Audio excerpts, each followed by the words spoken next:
Kenya, hi. Hi, cousins. Cousins, hi. Hi, bros. Hi, sis. Hi, Mashemeji. Hi, Boston. Thank you very much. Our bishops, we are very delighted. And the Kenyan people who are here, we feel very honored that you took time from your very busy schedule and engagements to come and meet us. We are really honored and feel very privileged. We don't take it for granted. We know how busy you are. And the fact that you have taken time to come and have an engagement with us, we feel very honored and very delighted. Since I arrived in the States last week, I started in Seattle, now I'm here. I want to tell you, in my whole life, I've never felt this pampered and spoiled. Watu wananichuka kama mtoto. Ingia hii gari, tunaenda pahali ni 7 minutes, hata sijui ni wapi, naambiwa tumefika, shuka. Huyu anaitwa fulani, saa ya kukula imefika. Unataka kulala saa ngapi? Unataka kukula nini? Ndio hii. Unataka kuoga? Unataka maji moto ama baridi? I've never felt so loved. The love and affection you people have shown me and my wife, we feel very indebted. And we feel we are in the right place. Tumeshukuru sana. Yesterday we had a good meeting with some business people. Later on we had a barbecue in Webster. Kwa jamaa moja anaitwa Madhu. Tukakuta hako na ploti kubwa. Tukamwambia tukatie kidogo hata 100 by 50. And the guy is living well there, and he was saying it's a village, but it's a good place. Today we were in church in St. Stephen, and it was great. Now we are here to engage with Kenyans, and these are Kenyans from all communities. You know, back home, our detractors are accusing me of only talking to my people from the mountain. That is not true. I came here to engage Kenyans, but as I engage Kenyans, I also come from somewhere. So along the way, utapata watu ya nyumbani mukoroge lugha kidogo. But we are here for Kenya. Kenya is a great country. And I want to disagree with, I heard Akina Musalia saying, ati nimekuja hapa kuharibu jina ya Kenya, kusema things are not working. Now, Kenya is a good country. And nobody has any issue with Kenya. We have a problem with bad leadership. And that's what we are discussing. And I think it's dishonest for Musalia to expect me to come to the States to cheat people that things are working when they know they are not working. I don't need to tell you Shah is not working. You already know. So you are the ones who is taking care of your parents back home. You know it's not working. Is it working?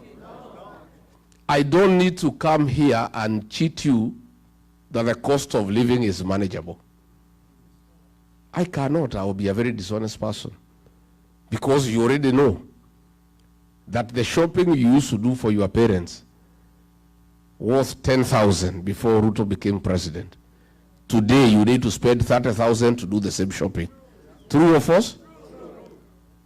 So I want to tell leaders back home, me, I'm a truthful man in Kenya and abroad. And I don't think, I think it's unfair for people back home to expect me to change my character simply because I'm in the United States.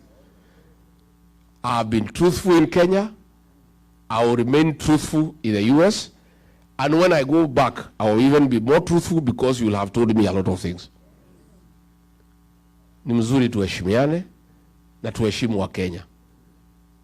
I think it is lack of respect for the Kenyan people to tell any Kenyan today that things are working. Last week when we were here, fuel prices shot for diesel by 8 shillings and petrol 9 shillings. And it has a ripple effect. The matatu people will have to increase their fare. Those with the factories will have to increase the cost of consumer products. So we cannot come here and pretend so that we look nice, that we love our country, we are so patriotic, we come here and lie to the people. Oh, nyumbani mambo iko mzuri, kila kitu iko sawa sawa. Oh, economic growth 9%, hakuna shida, watoto wote wanafurahi, hata hakuna mtu nauliza hawa, wanacheka tu kwa barabara, hata polisi wakiwapata wanawapatia maua. You want us to come and tell those kind of lies? And with this technological revolution, you people know what is going on at home, even more some people work on our village, isn't it? You know what is going on. So I'm here to have an honest conversation with our Kenyan people, because Kenya is our country, it's our motherland, it's a country that we all love. And much as you are here to look for opportunities, you have a lot of interest back home. Your parents are there, your relatives are there. That's where you are born. And if things go the way you would want, that is where you would like to retire. Isn't it? So you are very serious stakeholders in the welfare of our country. In the 1970s, coffee was #1 foreign exchange earner for our country. In the 80s, coffee was overtaken by tea, and tea became #1 foreign exchange earner for our country. In the 90s, coffee and tea were overtaken by tourism, and the tourism became #1 foreign exchange earner for our country. As we speak today, all those have been overtaken. The highest #1 foreign exchange earner for the Republic of Kenya are remittances from the diaspora. You people here in Boston, United States, in the UK, in Germany, in the Arab world, you are driving the Kenyan economy. For us to pay our public debt, which is in trillions, we depend on the dollars you send home. For us to import things from China, from elsewhere, the foreign currency that we depend on comes from you. For us to pay the ambassador here in Washington and the staff at the Kenyan embassy in Washington, D.C., those dollars come from you. You are a very serious partner of our economic development as a country. Where I come from, we rear some dairy cows. A dairy cow is only useful when it produces milk, and a lot of milk for that matter. For you to get milk from a cow, you must look after it very seriously and very carefully. You must make sure it has enough hay. You must give it dairy meal. You must give it sun. Nowadays, because it's cold, we are giving mattresses for the cows to sleep on so that they don't feel cold. Things are even getting more technical. If you want the cow to give you milk, and a lot of milk, we are now playing country music of Ken Rogers and Don Williams and Crystal Gill to our cows to produce milk.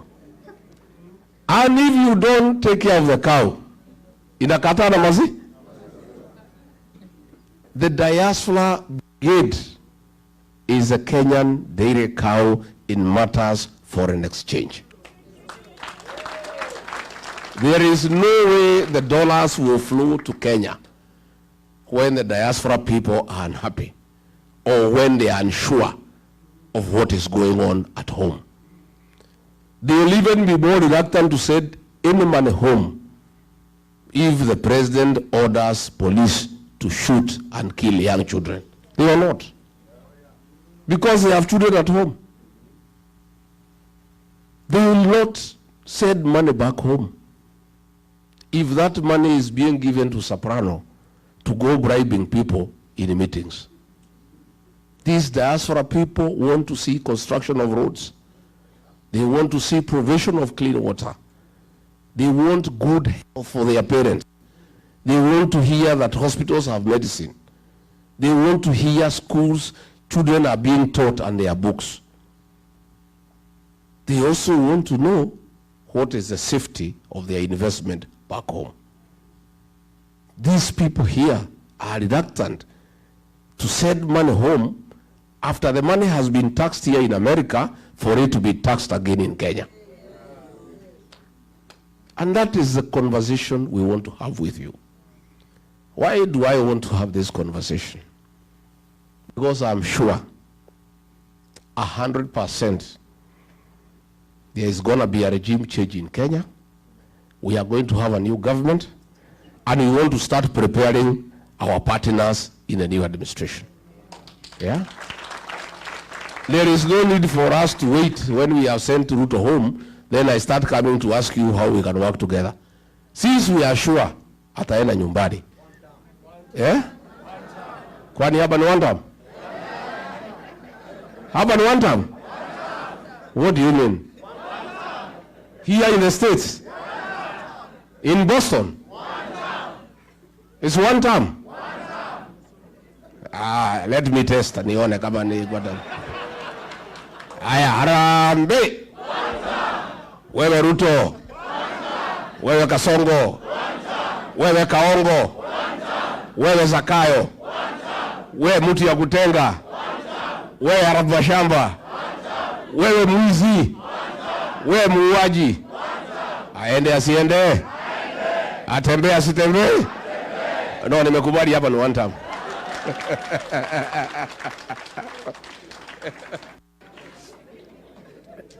I want us to have a conversation. We want to create an enabling environment back home for you to feel confident to repatriate your profits and invest at home. We want you to come and build houses without paying bribes for your building plans to be approved.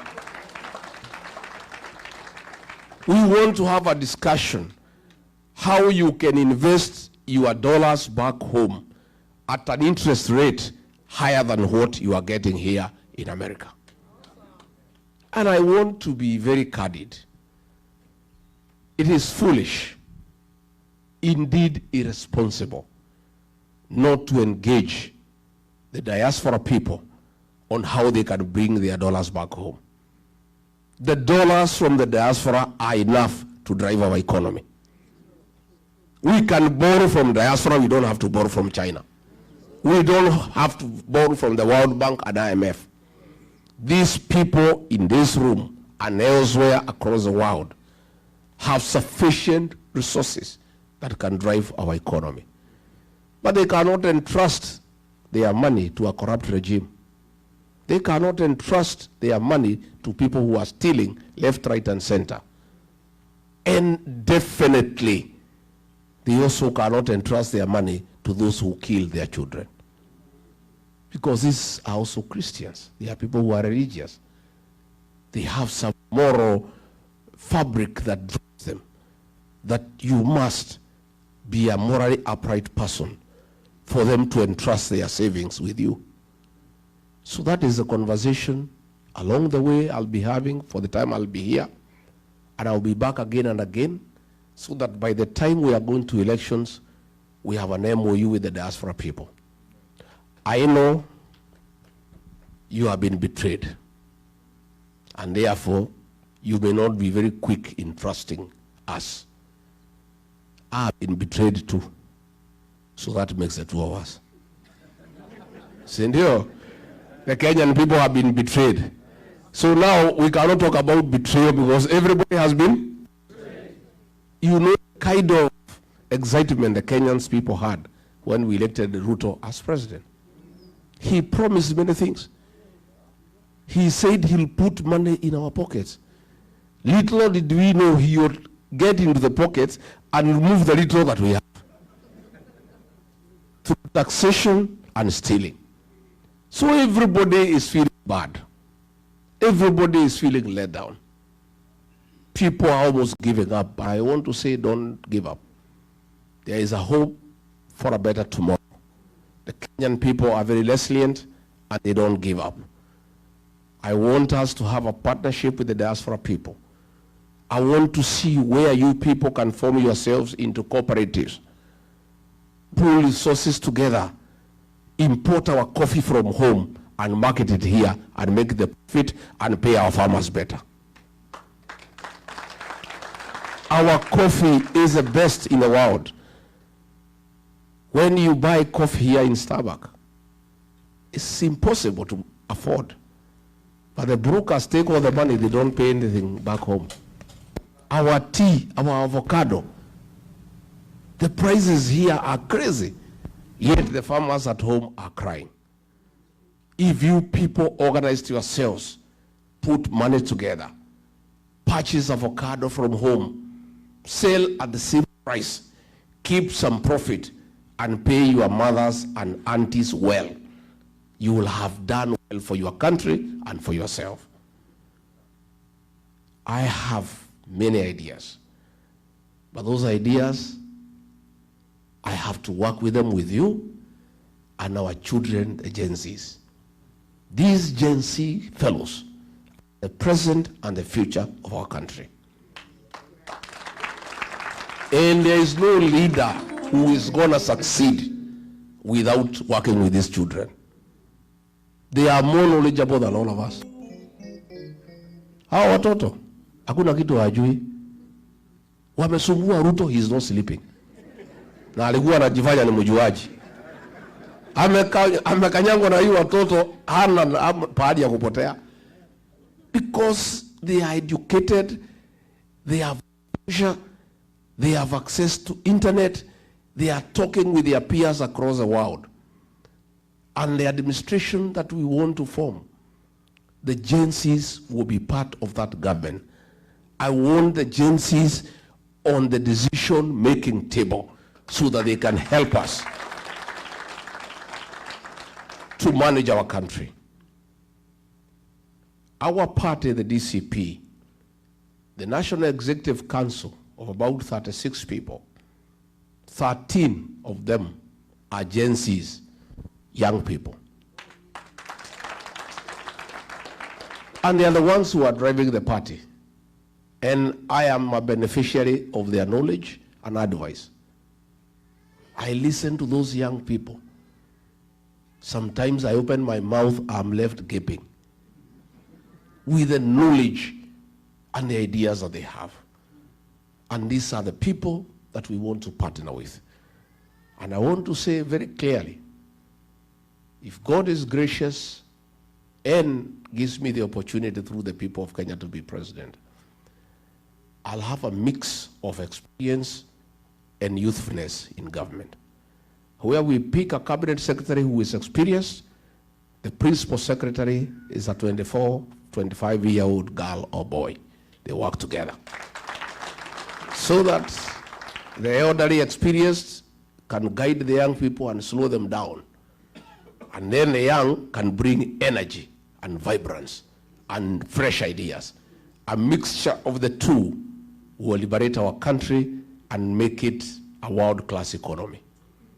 That is my wish. That is my dream. It is doable, and already those young people, by listening to them, we are getting to places. And that is why we cannot allow William Ruto to kill them, because we need them. We cannot allow him. So saa ingine mkiona mimi nakuwa mkali kwake, mnielewe. Sina ubaya, ni hiyo watoto. You know, as Deputy President, when he made a decision that those young children should be killed, I said no. And when he ordered for them to be shot, I called a press conference in Mombasa when I was in office. and I told him off. Do you remember? Yes. And that's where my problems with him started. And he said he cannot work with me because I am disobedient and have admonished him in public.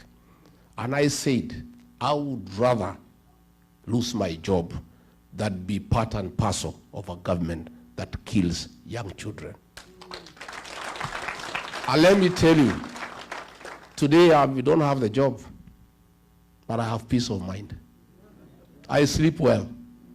Hata jana nilichelewa na mkutano kwenda huko Webster. But William Ruto and Soprano, because of the blood of the young people that they carry, they don't sleep. They are in anguish. They are crying every day. They are all over crying because they carry the blood of our children. And I told William Ruto, these children you are killing, you will never have peace. And your children will have no peace either. These are people's children. They are only crime. They're asking for justice. They're asking for transparency. They're asking for good governance. They're asking for accountability. What crime have these young boys and girls committed? As we speak back home, there is 2-3 barriers every day for the last 1 week. The June 25th protest and the Sabasaba, they have given a figure of 41. It's a lie. More than 100 children were killed. And about 400-500 are in hospital with gunshot wounds. And I saw it coming. That killing, I saw it coming. And that's why I disagreed with William Ruto. And I told him, you can push me out of government, it's okay. I cannot be part of a killer government because I'm a Christian. I'm also a human being. I'm also a parent. I have agencies in my house.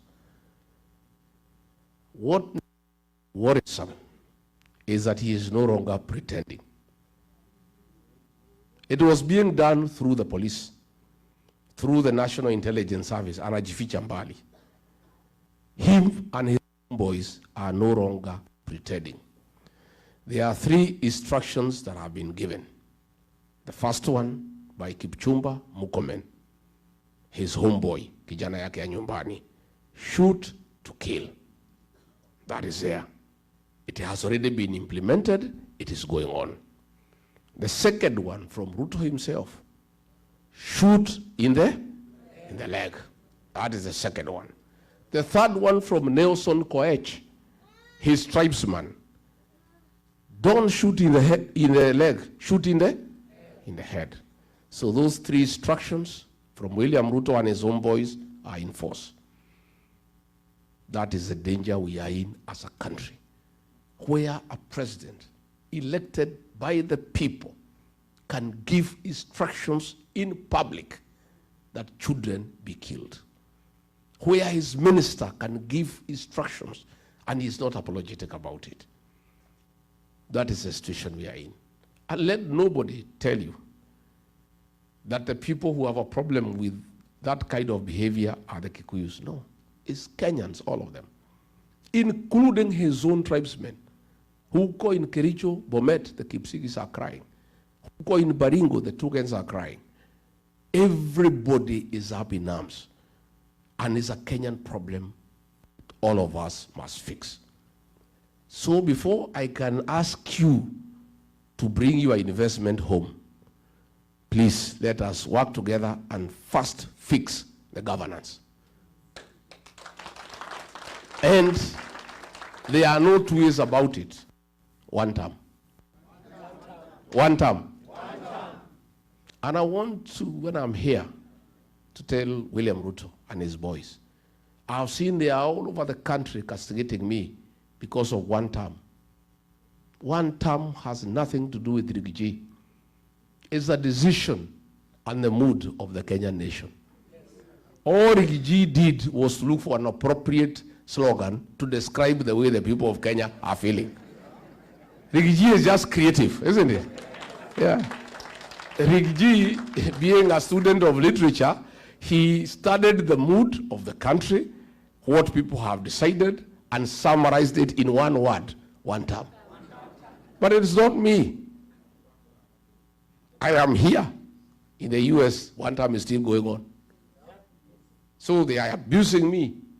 He has unleashed Musalia, abusing me. Wetangula, Ichung'wa, Cheriot, mwenyewe, kila mtu wananitukana. Even yesterday, they were abusing mama boys. They have sunk so low. Now they're even fighting women, fighting children. When you fight a government, fights children and women. See, you only bure serikali. And Ruto was saying that Kenya is not a failed state. But if you have a government fighting children and women, so that is a failed state. So I want them to know this one term has nothing to do with Rigiji. It's a decision made by the people of Kenya. And I'm happy. I have found that the Kenyans in the US are of the same opinion. Yes. Because you guys talk to people at home every day. And you guys are even feeling the effects of governance much more than people at home. Because you people support families. You have a lot of transactions at home.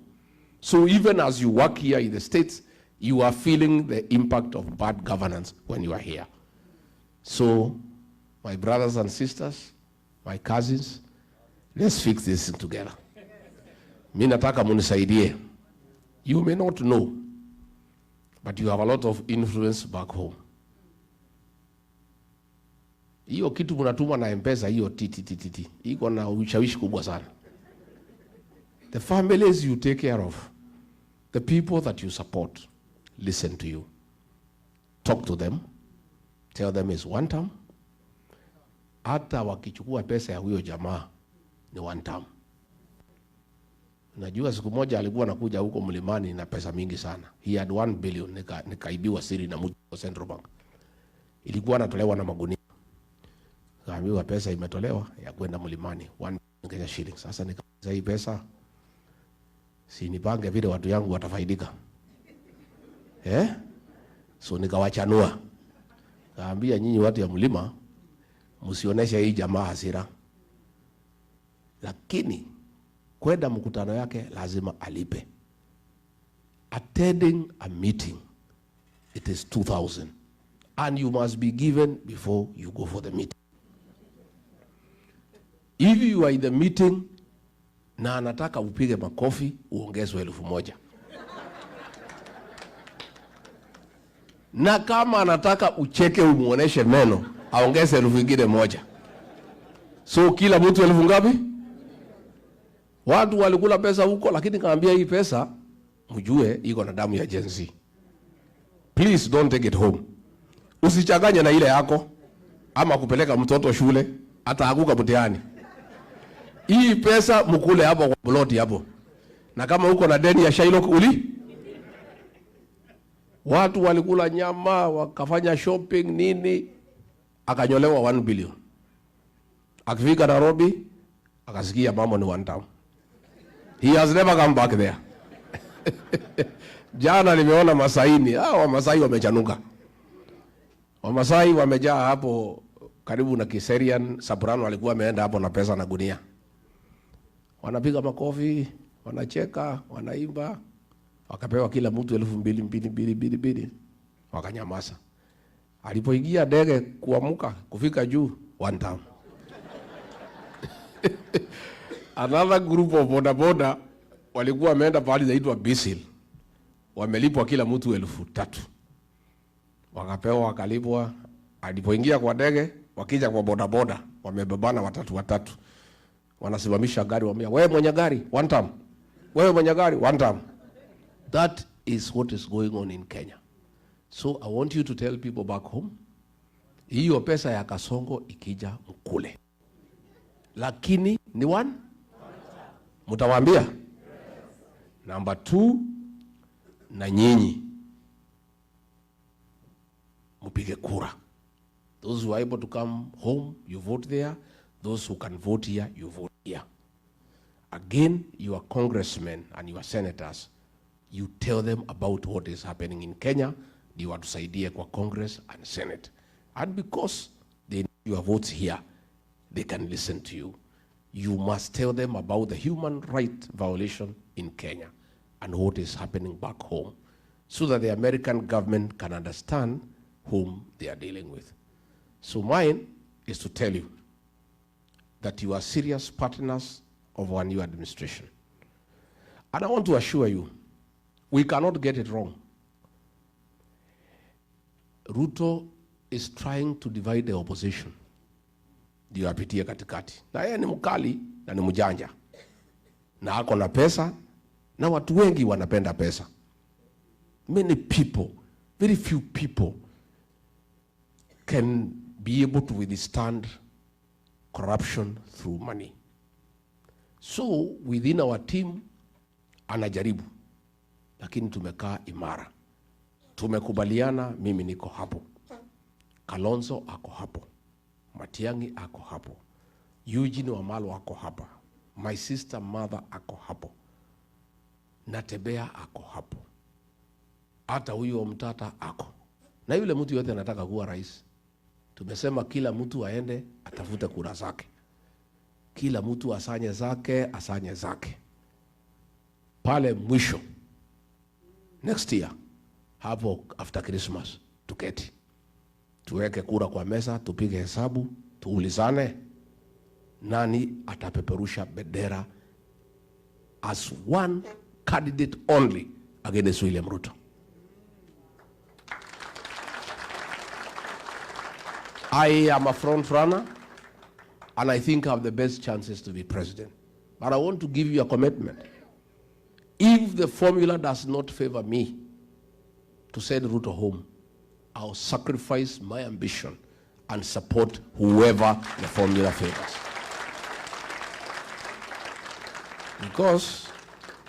Because if he is treating Kenyans this way, when he still needs their votes, you can imagine what will happen if he gets a second term.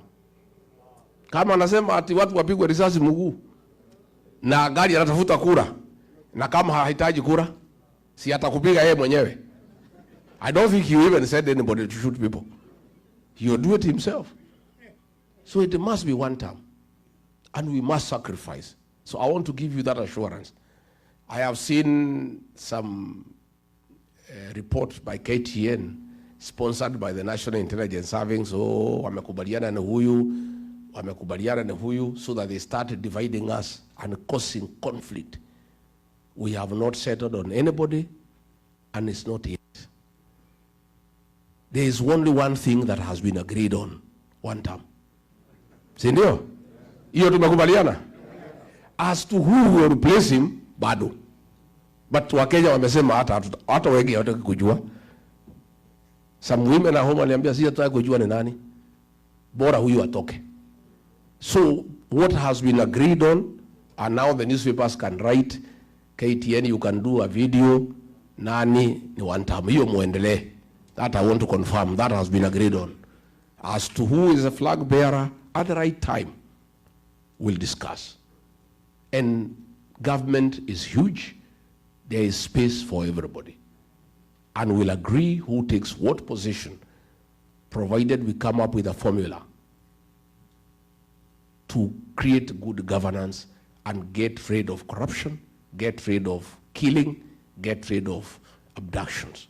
That we must do. Tumekubaliana watu wetu? Finally, because nimeona akiwa pale kanisani ameongea, wacha nimjibu. Nimjibu si mjibu? William Ruto, I have seen when you were in Machakos, you have said that the opposition have no policy, have no sera, and you need to know how they will improve on your policies and your programs. Mr. President, it is not possible to improve most of your programs. Your biggest program is lying. We obviously cannot improve on it. We want to bring a new government to put an end to lying. Mr. President, your legacy is abduction. How can we improve on abduction? We shall bring an end to abductions. Mr. President, your other big legacy is killing young children. How can you challenge us to improve on killing young children? We shall stop it and never allow it. William Ruto, you have done so well in corruption. How can you challenge us to improve on corruption? We can't, of course. We must bring an end to corruption in our country. William Ruto, you have done so well in destruction of institutions of oversight. You have captured parliament. You have captured all institutions of oversight. How can you ask us to improve on destroying institutions? We will restore institutions so that they can provide oversight. Parliament will be independent. Judiciary will be independent. All other organizations of oversight will be enhanced and funded. Of course, it is mannerless for you to ask us to improve on raiding the payslip. You have raided the payslip. How can we improve on that? We must free the payslip and restore the dignity of the payslip and the payslip holder so that the middle class can create employment. I have seen you say that we need to improve on your policies. All roads, Mau roads, all tarmac roads started by Uhuru Kenyatta have stalled. How do we improve on stalling them further? We must revive all those projects. And finally, I have seen you say that you did not overpromise. I want to correct you. You didn't overpromise, you overlied.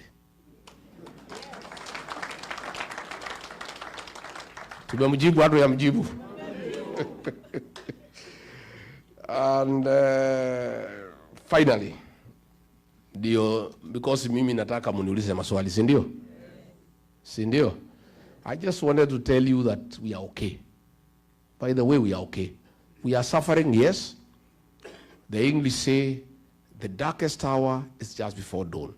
It's very dark now. It's pitch dark. We are almost there. Light is almost coming. All these killings will come to an end. All these abductions will come to an end. All this corruption will come to an end. Na huyu jamaa tumemsukuma kwa kona, isipokuwa hawezi kubali, analia kama panya imeshikwa na mtego.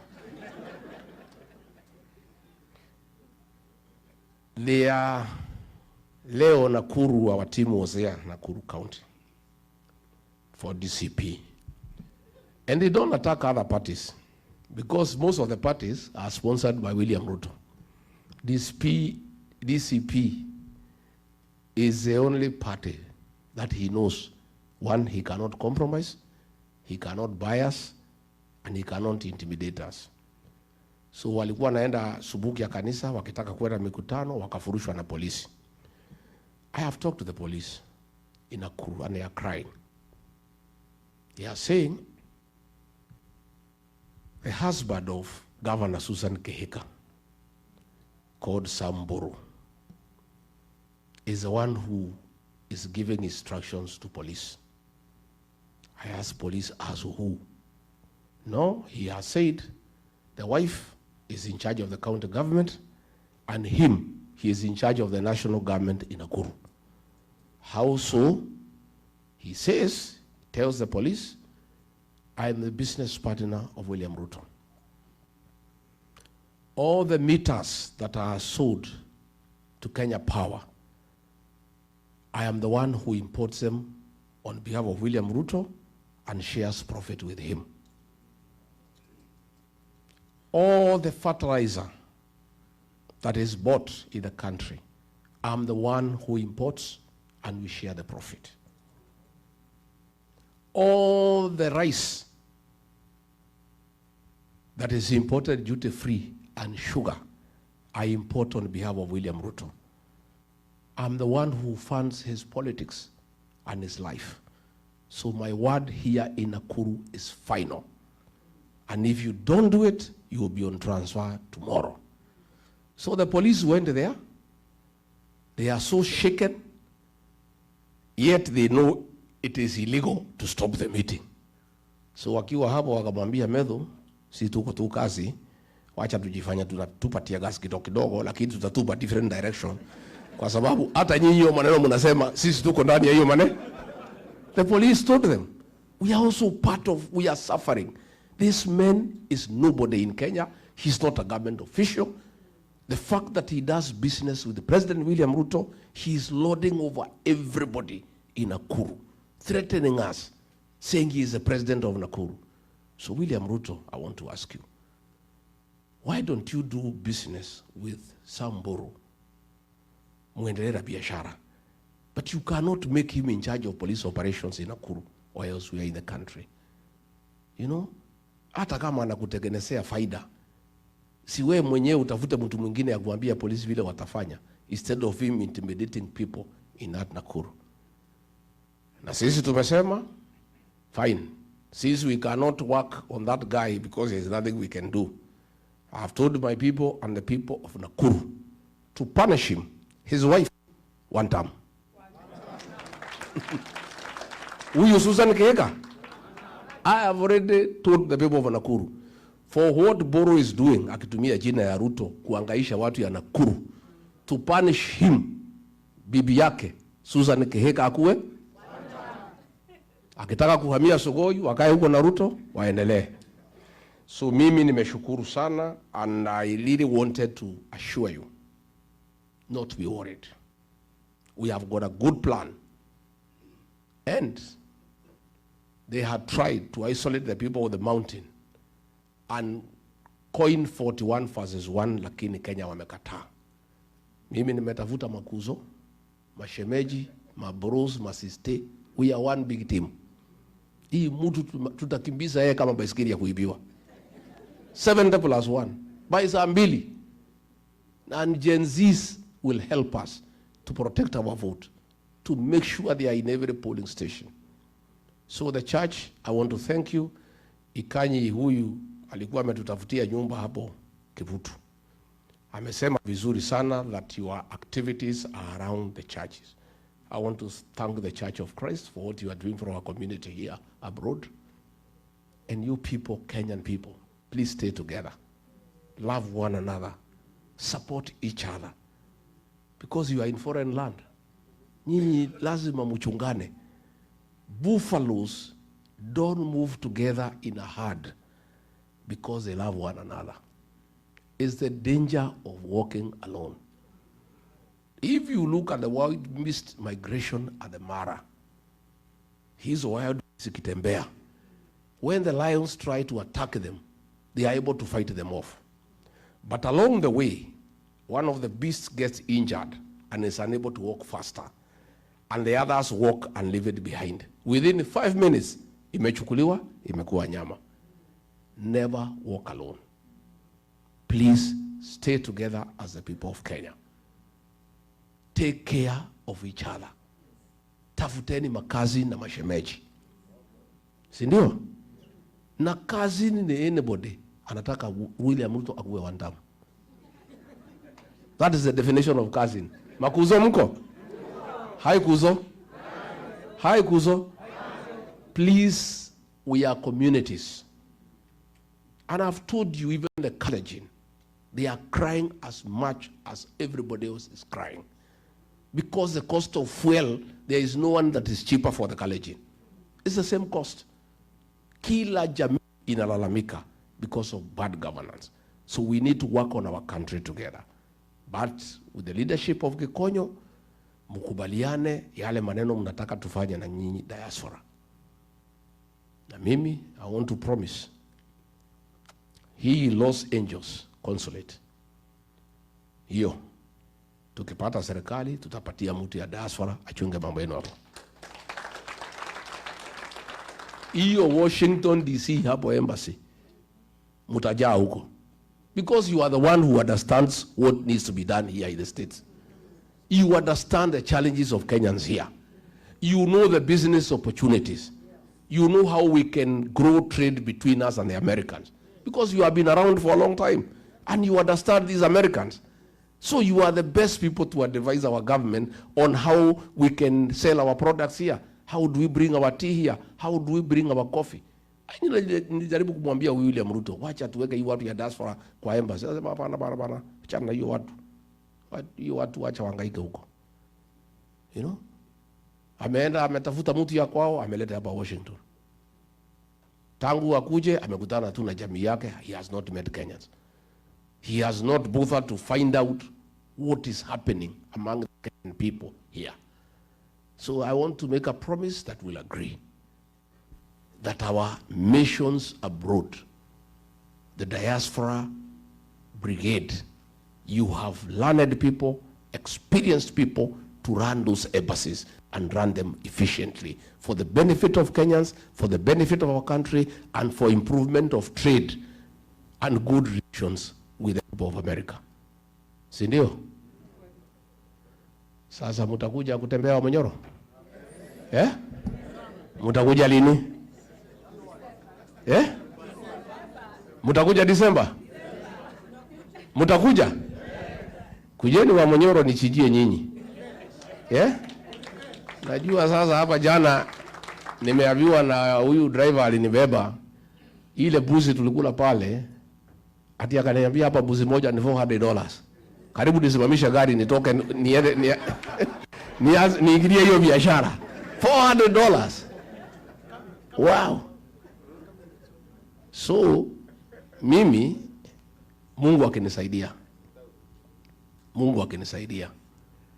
tupate hii serikali tuendeshe kidogo, halafu tustaafu. Mnitafutie shamba hapa. Niweke mbuzi nikuwe nikiuza $400. Because I think, and you know, I've met many people here, and you people look happy. Yeah? You look happy. You know, why do we work hard? What is the ultimate goal of working hard? Is it not happiness? It's the ultimate. Everybody wants to be happy. And that is what we desire. But people are only happy when they are also comfortable. You are able to afford health care, you can drive a good car, you can take your child to a good school, you can afford a holiday once in a while. Najua nikiangalia hawa mama hapa, I remember at home, my dream, huko nyumbani. Today tulikuwa kanisa SCK, I was telling the Reverend, we want our women, wale wa Mothers Union, wale wa CWA, wale wa Women's Guild, ile kitambaa wafanya ile siku tu iko sherehe ya kanisa. These are the days. Kwa sababu wako na pesa, waende wawe kwa ile kinyungu izungushwe, nywele ikae sawa sawa. Because you know, our women are our flowers. When our women dress well, they look nice, they look beautiful, we are also happy. Si ndio? And that will only happen when we empower our women. Akuwe akitaka kununua nguo, sio lazima aende kuona bwana yake. Si ndio? She can be able to do something for herself, to look good, to look nice, without talking to anybody. We want a situation where sisi wazee, zamani when my father was here, he had money for coffee. He would get 1,000 shillings and give his wife. Because he loves her, without telling her what to do with the money. Today, ukipatiwa hata 500, inapangiwa mpaka change. Because 500 hiyo ndio iko kwa hiyo bo. Na ile shida mingi iko kwa boma mingi huko nyumbani ni hiyo 500.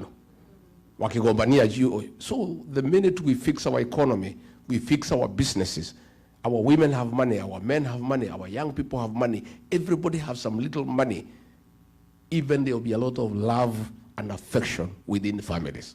And you know also many challenges kwa manyumba pia ni mambo ya pesa. Najua mtaki kusema lakini ni ukweli. Hata mimi zamani tulikuwa tunahangaika na huyu Dorcas, tulikuwa tunalimana juu ya pesa.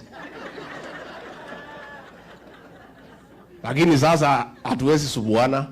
Sasa yeye hana mahitaji mingi, yeye ni reverend. 2,000-3,000 inatosha nywele. Sasa hatuwezi subuana sana. Lakini zamani tulikuwa tunang'ang'ana tukiwa young. We were quarreling over scarce resources. Unaona hiyo boma iko tension. Because ile pesa imekuja ni kidogo na kila mtu anaipangi. So we must work hard. And you people here in America, I want to congratulate you for working hard. And please continue. And I've been told you are respected here as people who work hard. Hata kupata kibarua ukiwa Mkenya inakuwa ni rahisi. Si ndio?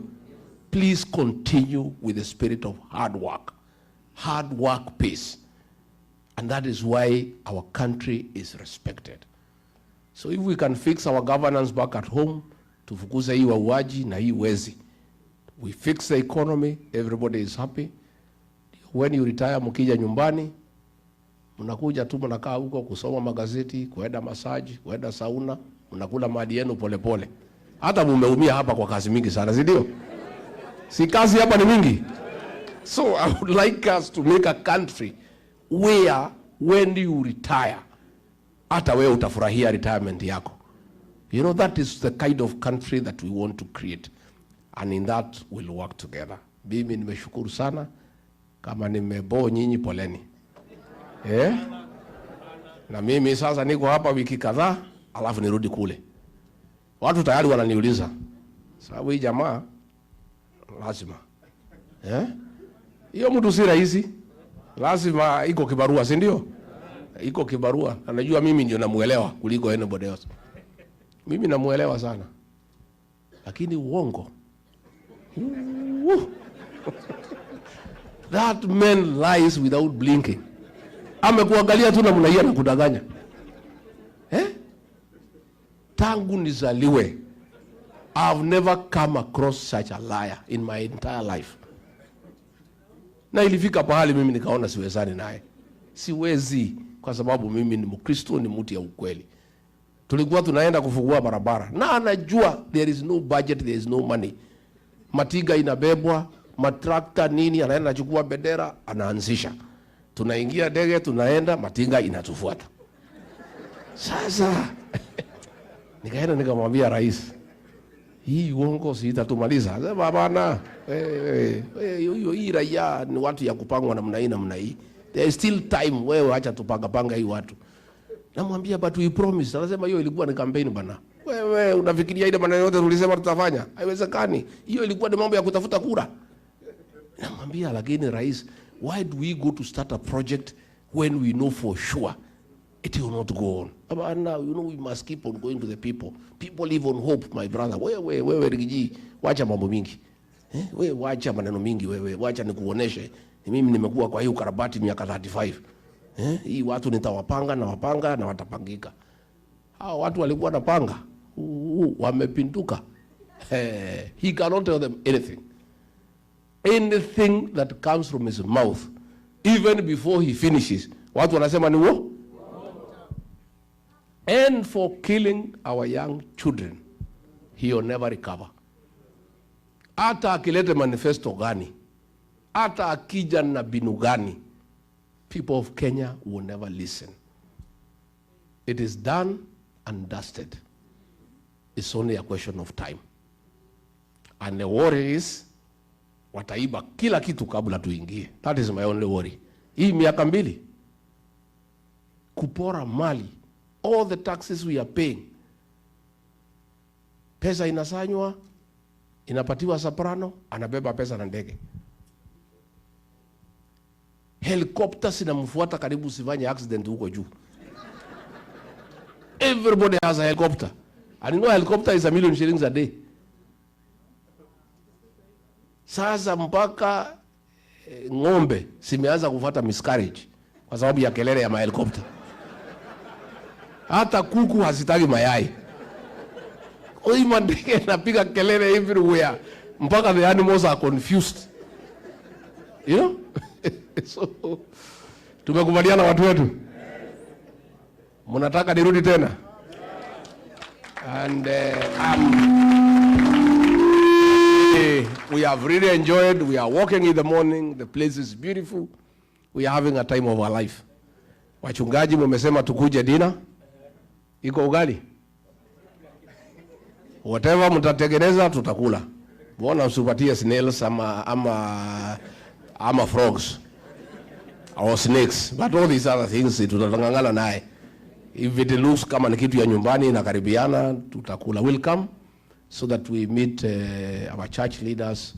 We respect you, we honor you, and we really appreciate the great job you do to keep our people spiritually taken care of. Because in these difficult times, our people need spiritual nourishment from time to time.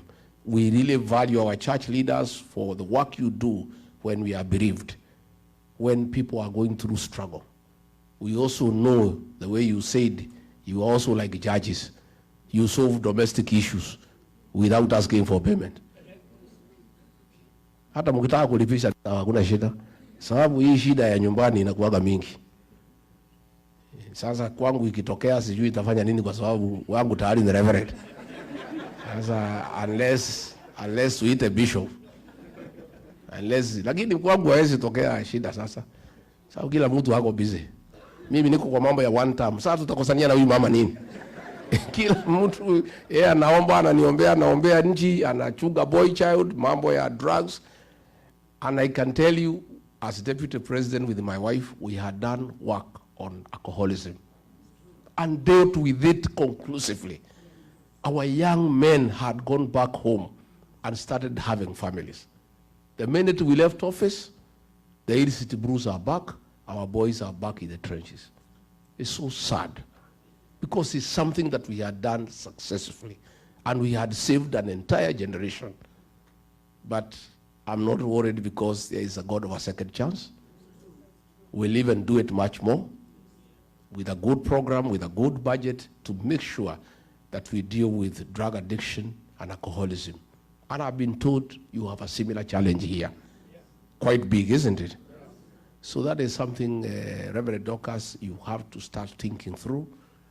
As we come to government, how do we work with our embassies, with our diaspora organizations, to help the people out of our country on issues to do with addiction, drug addiction, and alcohol abuse. It's something we cannot run away from. You know, people like running away and assuming it's not happening. And I think that's what I and Dorcas did. We owned it, and we said we have a national problem. And many people, very senior people, started coming to us to say, yes, I was hiding because of the stigma. I didn't want to know my child is in drugs. I didn't want people to know that I have a problem with alcohol. But now that you are talking about it, let's discuss it. So even as we agree on the diaspora interventions, I think the social challenges facing our communities here is something, as a new administration, we must take into account and find out how we can work together ndio tusaidie hawa watoto wetu. Mungu awabariki.